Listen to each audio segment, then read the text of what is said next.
Haiti borders with the Dominican. Her name is Serena Buffalino. They call her Mrs. B, and her class always begins with a pledge. Something local, something global. Haiti. They're words that carry weight here. Helping yourself means helping others, giving back, here and a world away in Haiti. And nobody's helping them, except for people like us. It was through her the class learned of Haiti, of the nearly 1 million orphans, many with no school, no support, no Mrs. B in their lives. They could not wrap their head around that. Mrs. B's students are among Toronto's most at risk. Their challenges vary from emotional and behavioral difficulties to learning disabilities.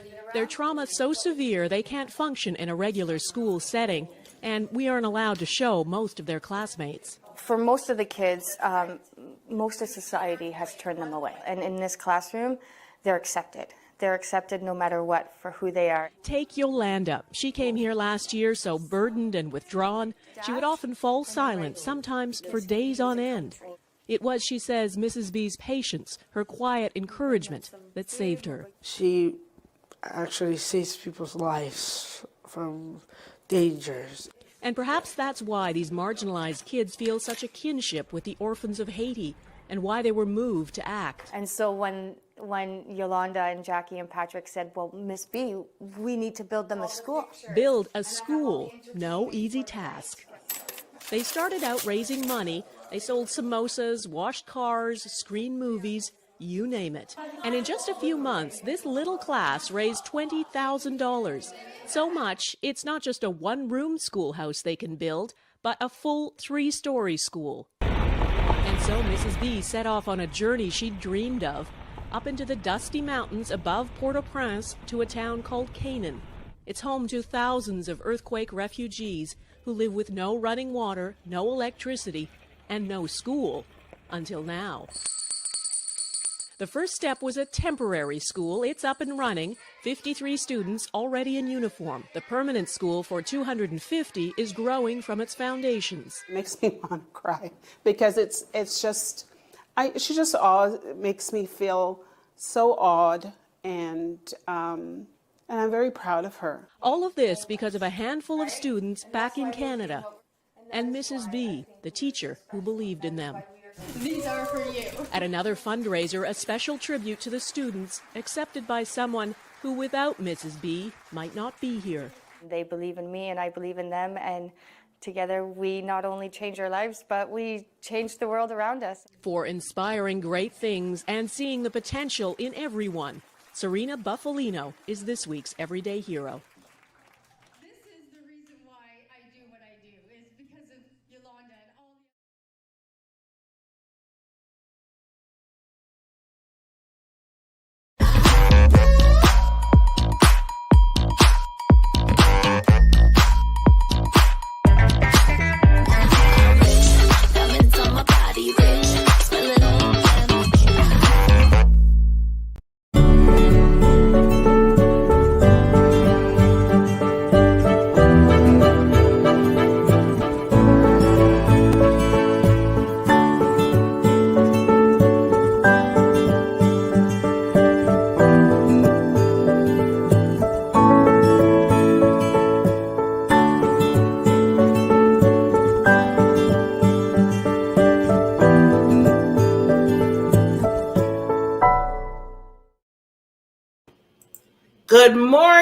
Good morning, and good morning.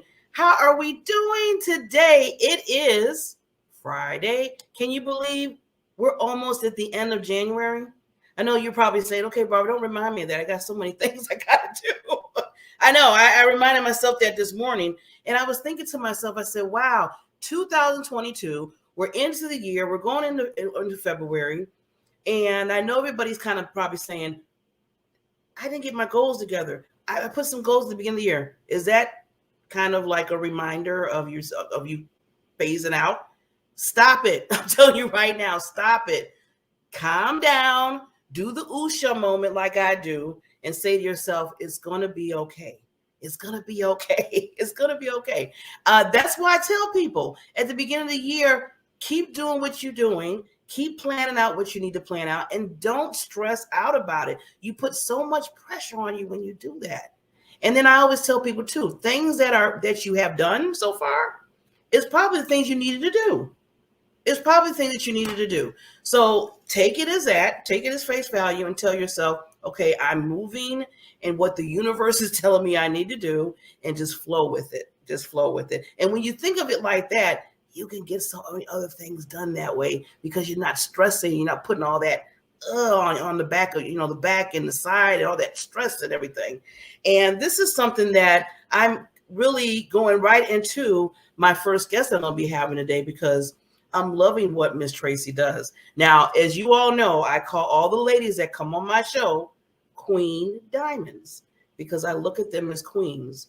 Somebody asked me the other day, they said, Barbara, you always calling women Queen Diamonds. Why you do that? And you're always going to get some questions like that, especially if you're in business. Somebody's always going to ask you a question on what you do, why you do, and everything. And I said, you know why I call women Queen Diamonds? I call women Queen Diamonds because we as women are creating empires in our life, be it if it's just at home with children, building their lives, helping their lives, or being at a business that they have and they're building that business. I see that that's their empire. That's their empire. And it takes a lot, especially for a woman. I love the men. Don't want you to be like, oh, you just talking about the women. I understand, but this is women time right now. So us as women, we have a lot of things that we had to go through. And still to this day, we have to go through different steps in our lives. Plus all the hats that we have to put on. Mother, wife, friend, counselor, advocate. I mean, the list goes on. Then you're talking about then you slap a business to that. Then you're a coach, consultant, provider, everything. And then you're saying to yourself, I'm trying to build for legacy. So yes, I call every woman Queen Diamond because they are the queen of their empire and their royalty. So let's treat each other like royalty. Shall we? Okay. I'm just asking that. So I hope you got your answer.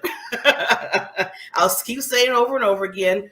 But yeah, so I have a wonderful Queen Diamond coming on, Tracy Hemingway, and she'll correct me if I said that wrong. Sorry, Tracy. She's a spiritual hypnotherapist to get in tune with their feet. She helps people get in tune with their feelings and trust what their heart and gut are trying to tell them. And I'm loving that.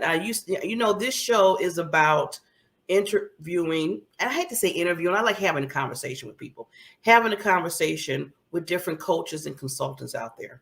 Because I said there's not too many platforms that really have the coaches show who they are.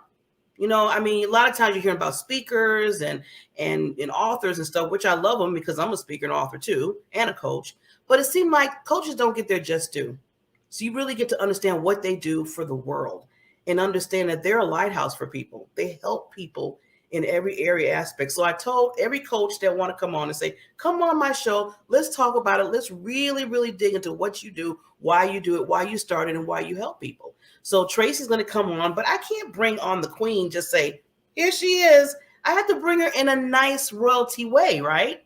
So give me 2 seconds and you will see Mrs. Tracy and we'll get to talk and have some conversation with her. Here we go.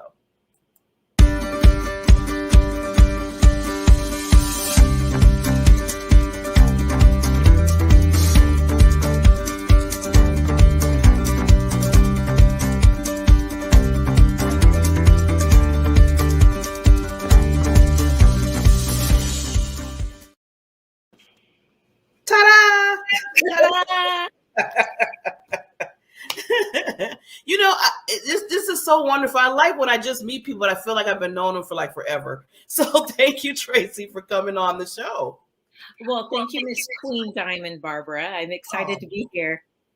Thank you, lady. You look so pretty this morning. And like I said before, this is a show I'm really aiming to really, really, really get that platform for coaches and consultants and people that are changing the world, they're helping other people change the world. Because, I always tell people, everyone needs a coach. Everyone needs somebody that can help them, encourage them, get them on that path of what they're trying to do. And I always tell people, the famous people, celebrities, they have 2 or 3 or 5 coaches, consultants, and everything else. So I just wanted to, first of all, and this is why I like to have a conversation more so, to first just tell everybody how you started in what field that you're in right now. Thank you. I'm a clinical neurohypnotherapist and a transpersonal hypnotherapist. And they kind of seem like they're coming at cross purposes because clinical is so medical and transpersonal is so about spirit, universe, energy, all of that. But when you look at a person as a whole, they are all those things. So I went to one of the few state licensed schools for hypnotherapy. There's a lot of hypnotherapists out there. God bless them that went for a month or a 3-day weekend, and they call themselves a hypnotherapist. Mine was a 500-hour year-long program that I went to. And so when we went through it, at 100 hours, you were a hypnotist. At 200 hours, you were this. At 300 hours, you could call yourself a hypnotherapist. But it wasn't until 400 hours we learned all the clinical. And at 500 hours, we spent 100 hours learning all the spiritual energy side of people and studying all of the different aspects of hypnotherapy. So I started my practice back in the end of 2015, 2016. So I've been doing this for 7 years. I'm not like a lot of people, like I hear people say, well, I was working with this coach, but before that, 2 months ago, she was driving Uber. I'm thinking, okay, God bless us. We all had to start somewhere. But I have been doing this for 7 years. This is my calling, just like I believe that all of us that are in this coaching profession, we're here to help others. We're called to help. That's what we're called to do. Yes, definitely. I Yeah. love that, Tracy. So now you've been doing it for you're doing it for a while. And I love how you gave that credibility of you took the time, and it took some time to get to that certain standard. Like I said, not knocking anybody else for getting, certificates in a month or so, but see, this is where I tell people you're becoming that expert in what you're trying to do, is that you're taking on, you're learning and you're growing, and you're taking on the skills to make sure that you're there for your clients. And I love that what you're doing with that. Now, before you decided to do this, I know I always ask people, what was like the main thing that said, I think I want to be this type of coach? What kind of just brought you to that point? So right now what I'm working on is about a year into my practice. I was listening to a great podcast, Tim Ferriss, I love him, but he was interviewing this gentleman who said, in the future, the difference between the have and have nots, those that really thrive and succeed, and those that sleepwalk through life, are going to be the ones who find the difference between knowledge and intuition. That we now live in a time and age where we have knowledge in the palm of our hand. I joke with my kids and I say, I'm so old that the stuff I learned when I graduated from high school is all outdated. All outdated. Graduated from college, all outdated, because we've learned so many new things in the last 35, 40. I graduated from high school 40 years ago. We've learned so much new stuff. It doesn't even compute. So I know you know what I'm saying. Well, it's funny, but not to interrupt you real quickly, I want to say that, put a pin for real quickly, just to let you know, I'm in the same circle with you, lady, because I was just looking at somebody that I graduated from grammar school. Like they said, oh, it's been like 45 years. And then I was like, oh my God. And I see how when I graduated from high school, I'm like, oh my God, I'm almost a dinosaur. So like you said, everything that we learned, all the schooling that we got back then in the day is like, okay, it's kind of aging a little bit. So yeah, keep going. But I just wanted to tell you, I'm with you on that one. Exactly. And so now that knowledge in our phone, that knowledge at our fingertips, we can find out practically anything that we want with enough keystrokes. We can find it out.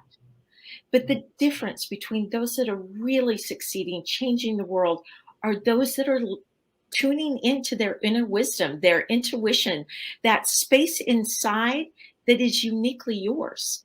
Yes. And I truly believe that each and every one of us was put down on this earth to be the best that we can be. But we get so stuck sometimes in all our have to do's and should do's, that creative, joyous, energetic person is so buried in their day-to-day stuff. And so after listening to that podcast of getting in touch with your intuition and inner wisdom, I literally went home and spent the next 30 days developing a protocol for that purpose, uses about 20 different hypnotherapy techniques. I was given a huge toolbox in my whole year program, and it uses all these different techniques in order to get people in touch. And some work with some, and some work with others. And there are some that work better with others. And it's great because this protocol helps everybody find what works for them. So when I had it all put together, I went to some of my networking groups. I got 25 volunteers. They all came for a 2-hour session, and they had to fill out a survey prior, a survey immediately after, and then a survey 10 days after.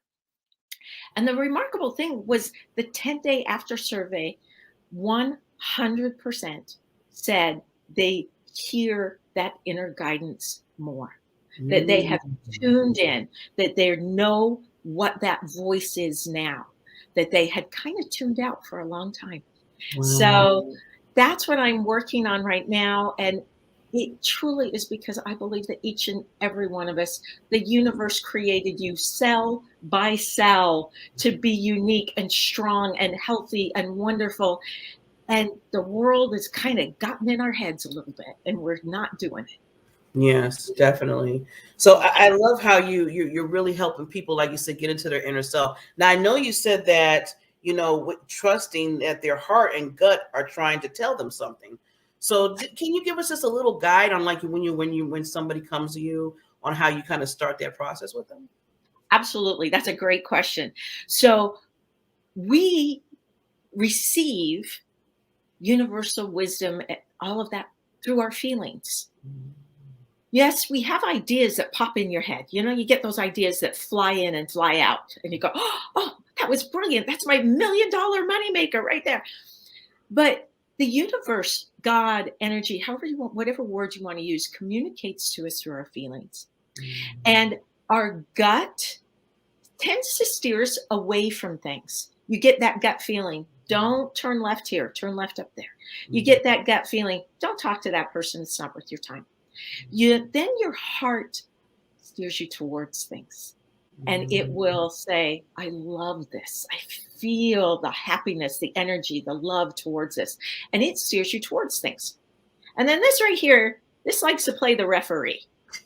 This one gets involved and is like, hey, come on, everybody, listen. I know what's going on. And so the example I usually use is, if you've ever been in a situation where your gut says, I really need to break up with this person. They're just not, we're not going anywhere. This just isn't working. It's just not where I want to be 5 years from now. Do I really see myself with this person? And then your heart jumps in and says, oh, but he gave me that really nice Christmas present. Remember that vacation we took? And my mom just loves him. And then the head jumps in and the head says, time out. We have 6 more months on the lease. We're not going anywhere. And your gut, your heart, and your head, none of them are lying to you, but they're sending you cross messages. And so whenever you've had to make a decision, your gut's getting involved. It's steering you away from some things. Your heart gets involved. It's steering you towards things. Your head tries to referee. And this is why we start losing sleep over decisions that we're making, losing focus. We can't think because one's heading us one way and one's heading us another way, and we can't think. But there is one brilliant way to shut them all down. Ooh. Make the decision. What you said, Tracy, is not that. I love how you say, I got the answer. Here you go. Make the decision. You are so right. But once you make the decision, the gut, the heart, and the head, they all get on board. And the only problem is, once you start questioning that decision, they start going, oh, this is up for discussion again. Let me get involved. Well, you're hitting it right on the ball. So, a lot of times for me, and I'm just thinking about, how you said you have, your gut, then you have your heart, then you have the brain, that's the referee. I love how you said that. I'm going to start using that when I think about this now, trying to, sway you which way to go. And I always tell people that if I don't have a peace about a decision, then right there, I have to kind of pin it. I have to say to myself, especially if I have time to do that. I know sometimes you have to make decisions like this, so I was going to ask you a little bit, when you have to quick decisions. What kind of happen? What can you do? But when you have a little time, like maybe 1 or 2 days to think about something, especially that's going to be really detrimental in your life. And if you're just not feeling that, I mean, I know you said you got to feel the gut, then you got the heart. I feel like if you don't have that peace when you made that decision, and you, like you said, you're still going back and forth, well, maybe that's not the right decision. Maybe you need to pause. So what do you think on that note? Oh, I completely agree. And that's the big thing, is getting in touch with your feelings. Because as soon as you made that decision, you either felt relief or you felt discomfort. And the problem is the head gets involved and the head says, nope, we made a decision. I really don't care how you feel about it. We made a decision and we're going to stick with that. And mama told us we got to stick with our decisions when we make them. And so we get caught up in that and we ignore what we're feeling. And so when you ignore what you're feeling, those things happen. And then there are sometimes even where you make a decision and it might even feel right, but you notice how the universe steps in and somehow that thing doesn't happen. Yes. So sometimes you might think you made the wrong decision, Right. even if you felt, happy. I mean, content with it. Yeah. So being aware that the universe isn't going to let you mess up too bad. It really isn't. When you look at all the branches of the tree and you could zig this way or zig that way, they're all still kind of connected, right? And at one point or another, all those branches kind of crisscross again. So you can always leap onto another branch unless you're way out there. And you got to really be confident to be way out there, right? So the thing is trusting the way we feel about things is the most important thing. But we as Americans have been taught not to feel. From the time we were children, we were being told, don't be angry. Don't be sad. Wipe that smile off your face. What are you laughing at, young lady? Or my very favorite, you quit your crying or I'll give you something to cry about.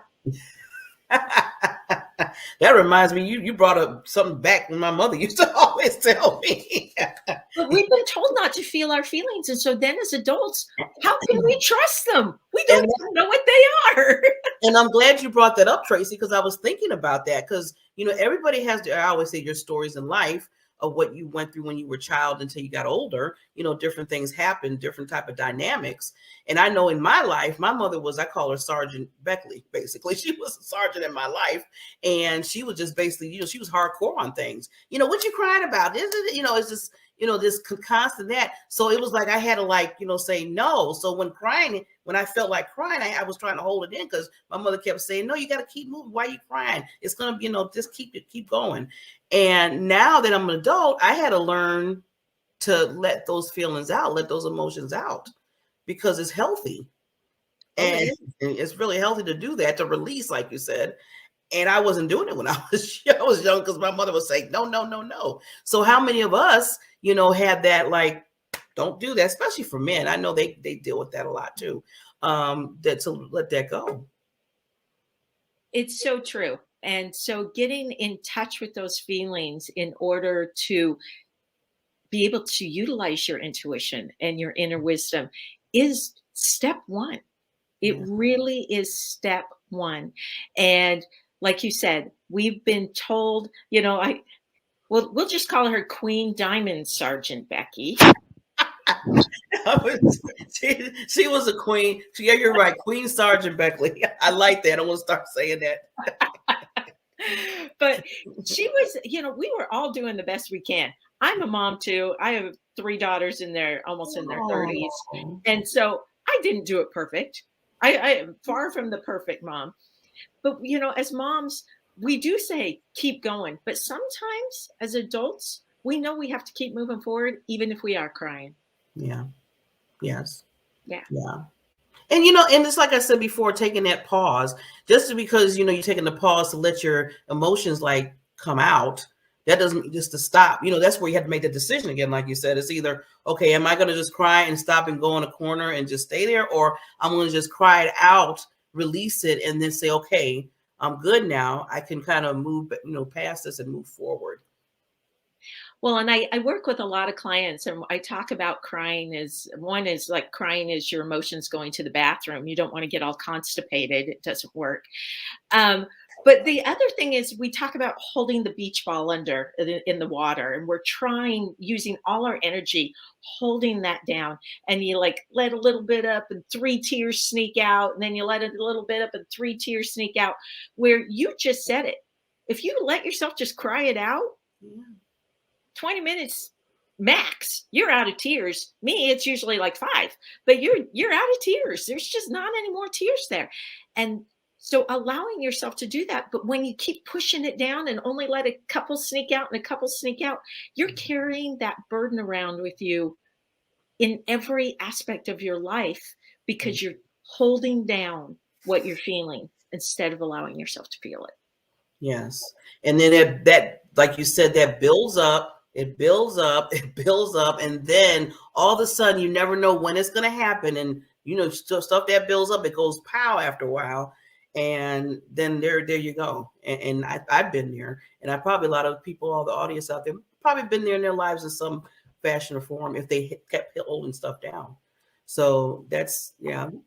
Well, and I will tell you, you're lucky if it only comes up as emotion, because usually when you hold things down like that, it comes up as ulcers or ulcerative colitis or those kind of things. And that shutting down of that we're holding in, it will show up. So you're lucky if it shows up emotionally and not as migraines or as a physical aspect, because I see that a lot. Yeah. I know when, excuse me, I was dealing with some things 2 years ago, really hard. And it got to me so much that I was getting a lot of migraines, and I never really had bad migraines before. And the doctor was saying, there's something that you're not releasing, Barbara, because they were, they checked me out and everything. And I was okay in other sense. I just had these bad migraines. And as soon as I kind of let loose and, like you said, released and really got deep inside and said, okay, what's really going on here? They went away. It was like, oh, wow, like a whole nother world. It felt so good. So yeah, you, like you said, it can attack you in those aspects if you don't really let it go.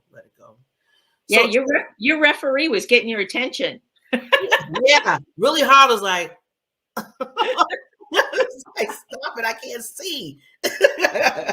That's how bad migraines get sometimes. Oh yeah. But yeah, that referee, I love that concept. I'm going to use that, Tracy. I love it. So Tracy, see, this is what I hate when the show, I mean, I be into with my guests so much that I want to stay and still talk, but I know with time. But I just want to give you, because usually I want you to just give any last words to the audience that you want to give. And then after that, just tell them how they can contact you. So I'm going to take myself down just for 30 seconds so you can just talk to the audience. Okay. Well, it is my true belief that we are all created cell by cell to be our most exceptional self. When I see clients in my office, I always let them know the goal is I want for you what you want for you. I don't have an agenda. I only want for you what you want for you. But let me ask you, do you want more for you? Do you want more than what's going on right now? And there are just small little changes in your life that you can make in order to make that next step when you want more, to get more and to create more. And there are so many things, and there are so many great coaches and guides out there. Find the one that speaks to you and contact them. I'm easy to find, HemingwayHypnosis.com. Hemingway spelt like Ernest Hemingway. So HemingwayHypnosis.com, that's me, Tracy Hemingway. And find someone you truly love to work with, whether it's me or someone else. The universe has created this space, and we are not meant to do this alone. We are meant to be there for one another, to honor one another, and to want for each other what they want for themselves. And I am so grateful, Barbara. Thank you for giving me this platform this morning. This has been a true honor to be with you this morning, Tracy. And, I'm going to welcome you back with open arms. There's so much more that I know that you do. And I know with just a little time we had, I want to make sure that I give you more time. So I'm going to welcome you back to the Coaches Lounge, because you have just opened up my mind on a lot of things. And I know you have a lot of other services and a lot of things you do. So, I'm just going to say, I'll see you later instead of saying bye. Farewell, my friend, and I will see you later, Queen Diamond Barbara. Queen Tracy, you take care. Bye. Bye.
Life is so fragile, and we're constantly reminded just how fragile life can be, especially when we or a loved one is told we have cancer. Cancer survivor myself, I can tell you, we still feel very alone in this journey. There's a study that's been shown that patients who are socially isolated have a worse prognosis, have a worse outcome than patients who are socially interconnected. Buddies for Life is a non-profit cancer support group for those whose life has been impacted by cancer. We'll match you with the perfect buddy. Humor, hope, heart, and hugs. Humor, hope, heart, hugs, and a whole lot of love. We're offering you a free membership, so please sign up today. Share this with your friends and family, and support this community in every way you can. No one should face cancer alone. I am a chemo buddy for life. We are a buddies network. No one does cancer alone. Be a buddy. And we are all here for you as a community of love. We are chemo buddies for life. And if you've heard 3 words, you have cancer, for yourself or someone else, you belong with us at Chemo Buddies for Life. Healing through connections.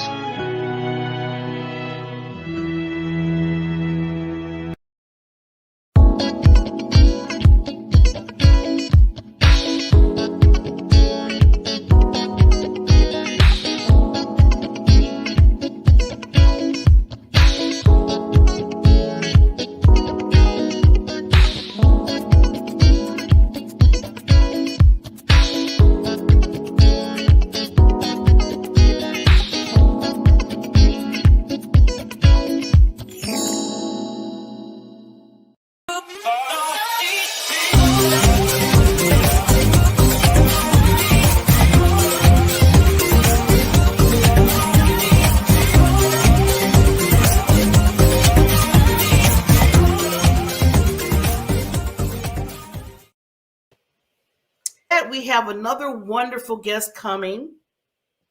It's Kailas Girase, and he'll correct me. I'm sorry if I said your name wrong, but he will definitely correct me when he gets up to the stage.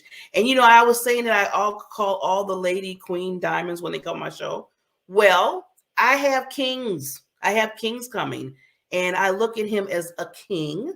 And I just want everybody to know that it's royalty in the house again. Royalty in the house. And he's a CEO, he's a speaker, he's a motivator, he's an encourager, he's international, he is well known. I have a celebrity coming to the house right now. I am very excited about it. And I always tell people that I love to have these conversations.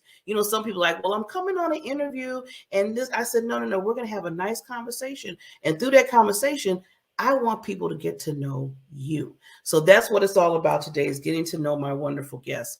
So before I bring in this wonderful king, we have to do it justice. So I'm going to take myself down. It's going to take a 1 minute, and then you'll see us pop back up. but I have to give credit. I mean, we have to bring him in the right way. So I will take myself down, and then here we go.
Good morning. Doing fantastic. You're doing fantastic. You know, I just realized, sir, that you're part of Toastmasters organization, aren't you? Yes. We made it for some time. We are family. District 103 was part of. Awesome, sir. Awesome. I'm so glad that you're on the show today, and just coming to us to really, have a conversation about who you are and what you do in life. So, I always start off, because one thing I like to have people understand why people started and what they do. Like, we always wasn't like these speakers and these motivators and encouragers and everything that you did, with your intro video, which is like phenomenal. We got to talk later. I got to figure out how to get that. But it started somewhere with inside of you. So just kind of let the audience know where this came from, how you got to the point in your life. This is means people only inspire me to do something bigger. I realized that people are not doing whatever they are doing in their life with full potential. People really need dignity, zeal, and love in their life. And that's what I build my vision to promote dignity, zeal, and love in the world. People don't feel dignified when they are doing something, and they think that, okay, they always underestimate themselves. So, and people feel their love tank is empty, and that's why they are angry, they are jealous, and their negativity is there. And people don't have zeal, enthusiasm. They lose the enthusiasm. They are got busy with the lifestyle, and they are not realizing their own potential. They lose the hopes. They lose the enthusiasm because of the mundane work they are living. But then I came from a small village from India. I came to America. I went to London. And then I felt that there is something, the message I want to tell to people, the excitement, the support, the camaraderie I got from the world, I wanted to share with others and let them live with the full dignified way, so that they can deliver their best than whatever they think. And that's how I come up with the lifestyle coaching. I coach people for unleash their hidden potential. I love it. I love it. Now, I just want to make sure I say your first name right. So can you pronounce that for me real quickly? Kailas. Kailas? Yes, perfect. Kailas. I love it. Yeah. King Kailas. Okay. Yes. I got to put king to that. King Kailas. Okay. And let me tell you about Kailas. Kailas means mountain Himalaya in the Indian mythology. Ooh, okay. I love when there's stories behind the names. I love that. Kailas. So you will remember. Yeah, I will remember that. Now, Kailas, now I know you said, you're helping people, which I love what you're doing, because we need to multiply you as a life coach, because especially now, within the last it's almost 2.5 years since we've been going through this pandemic, and I know it's global, and a lot of people are, in their minds kind of giving up hope. There's a lot of people that are, not encouraged like we used to be and able to do in all our life. So what have you been doing recently, as being that life coach in people's lives, to get them to say, you know what, don't do it. Don't give up. Keep it moving. Right. See, it is really most important time when we have to give people courage, to give them positivity, because I realized that when I went to my village, or means where in social media I saw the turmoil, that people are losing the hopes, the negativity is coming in, means I am surprised when some people, they don't trust WHO decisions. They say that this is fake, this is that. So I don't worry about the pandemic, but I'm worried more about the hopelessness, the negativity is getting spreaded because of this difficult time. And that's how I realized that no, it is not the time to just be with ourselves. Let be with others. And I started 5 a.m. energetic club, where we 10-15 members, we wake up at 5 a.m. We follow the routine of exercise. We follow the 5 a.m. master class world routine, because Robin Sharma, he is one of the top author. He has written a book about 5 a.m. club, and we follow that. That 1 hour, we follow the gratitude, we follow the exercises, yoga, pranayama. That is, pranayama means meditation, and that everything we do, and we realize that it impacted so many people. In my session, one of the person, she got COVID positive, but still she connected for all those 5-7 critical days of that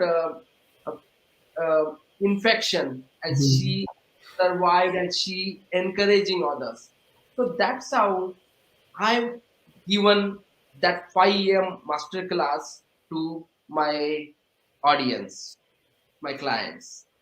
I like that process that you do. And now, where are you now? I mean, are you, what time zone are you? Where are you? Yes. I'm in Indian Standard Time.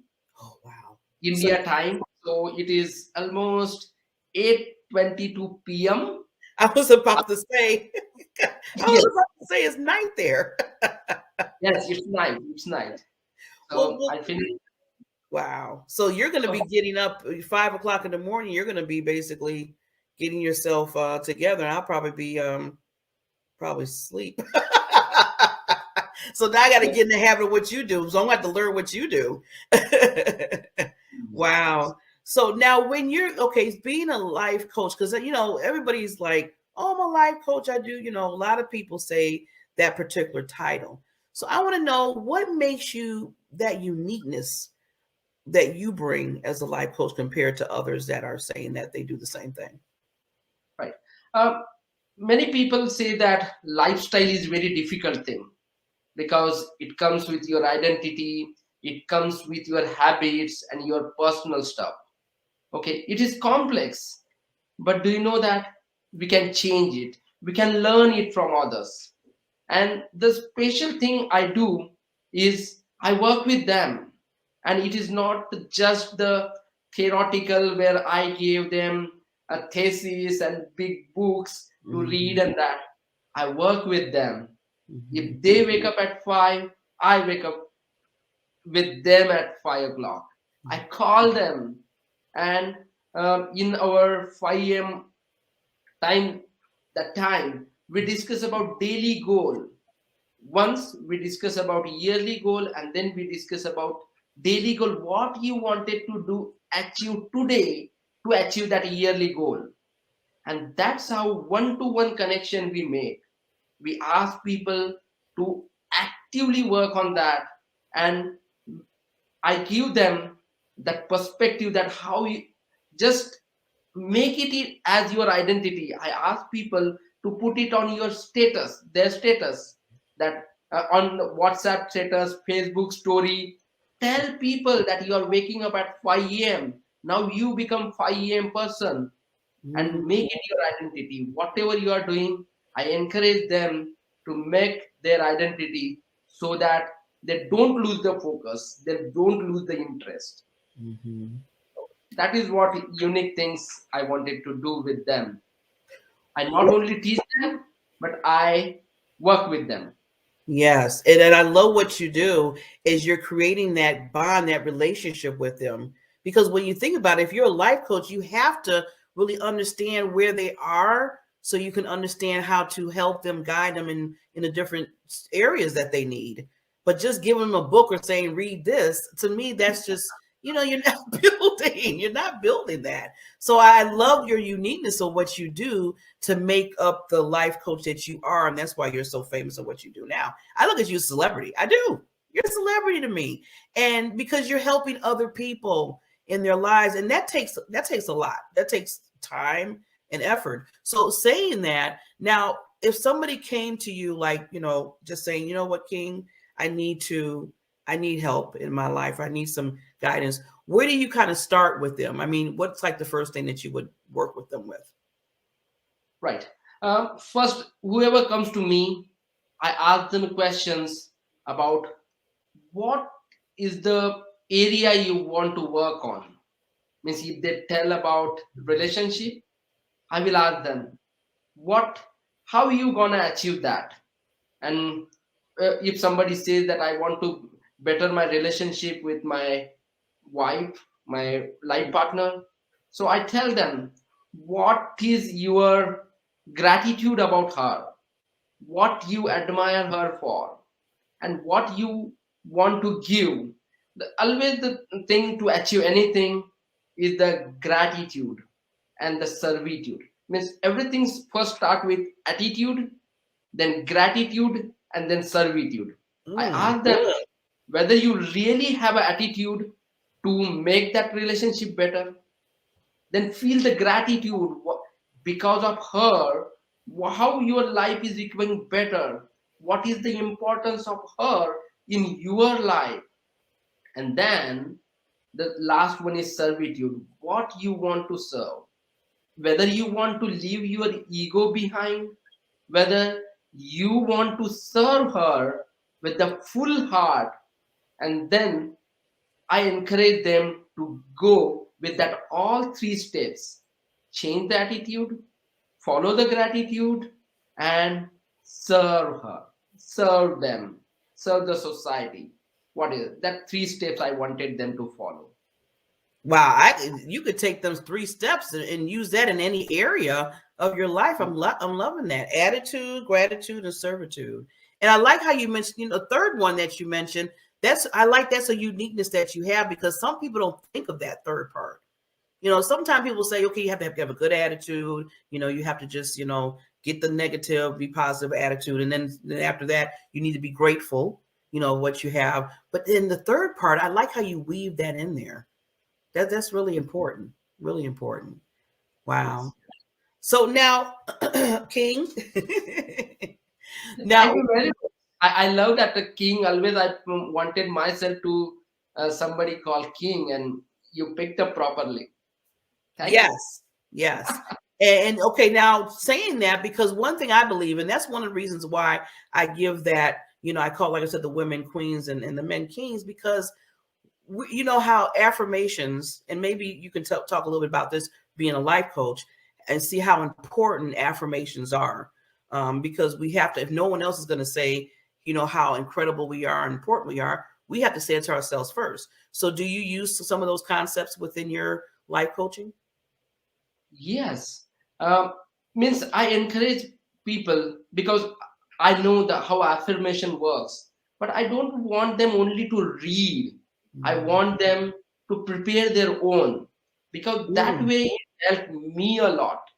I say that means one of the affirmation means I am continuously writing affirmations, and 300 plus quotes I have written, and I was continuously sharing for last 2 years. Okay, but so I wanted them to leave that affirmations, whatever they want to pick up.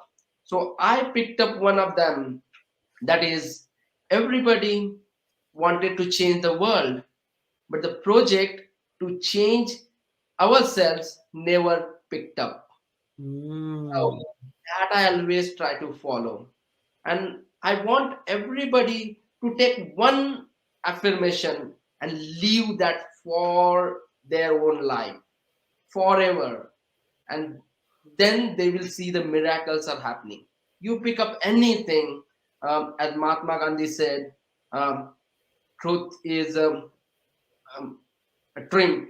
Truth will always triumph. So that or whatever you pick up, leave that for your life, and then you will see your life will be changing. I like how you said to create your own affirmations, because like you said, a lot of times you can tell a person, okay, say this, and it almost sounds like you're a robot. And I feel like it's here, but it's not really digging there yet. So if they pick their own, I think that their heart will really, conceive it more, maybe more so than just you said, okay, say this, then say that, then say this, and say it morning, noon, and night. Yes. And because what happened if you take the affirmation from somebody great person, so we always have that feeling that okay, it was written by that person, so I'm not that great, because we always consider ourselves as a beneath, inferior to others. So we never feel that kind of level of attachment with that affirmation. But if you write, and surprisingly, whatever quotes I have written, sometime later, I was leaving that it is my own, it is my copyright. But later, sometime when I read more, I feel that okay, it was already written. But that gives me at least 2 years the feeling that okay, I have written, I have told it to people, then I should leave it. So I encourage people to write their own and leave that forever. Wow. Also amazing. So see, this is again with the timing. I love just to talk to my guests, but I want to also respect time. So what I want to do is take myself down for just 30 seconds. And then I want you to say any last, inspirational thing or anything that you want to say to the audience before we to sign off. And then also let them know how they can contact you after you're done. Right. My friends and guests, many audience here, I would like you to do whatever you do, but make it as your identity.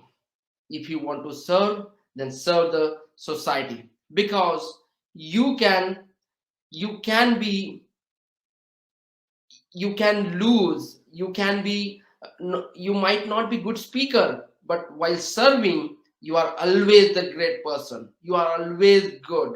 There is no mistakes you can do while serving the society. So I encourage you to serve communities, to serve people, to make the difference in their lives. And if you still need any help with your lifestyle and how you can imbibe the positive habits, just reach out to me on Motivation with Kailas, on Facebook, everywhere on social media. I will be there for you. Thank you very much. And I'm really thankful to Barbara for giving this opportunity to put my words and to improve, increase my impact in the world. Well, you are just a wonderful, extraordinary influencer, King. And thank you for coming on the show. And this is not goodbye now. I'm going to ask you to come back. So I just want to let you know, this is only the beginning. So I always tell people that please reach out to this King. I mean, you see how much that he cares. He builds those relationships, and he really wants you to move forward in life, as being that life coach, being that person to come in and just say, just remind you of who you are in all different aspects of your life. So I always ask people, I bring people on so you get to know them, understand who they are, and then I want you to reach out to them. That's what they're there for, is to help you. So thank you again for being a lighthouse to the world, as I always say, when you are in other people's lives. And you take care. We'll see you soon.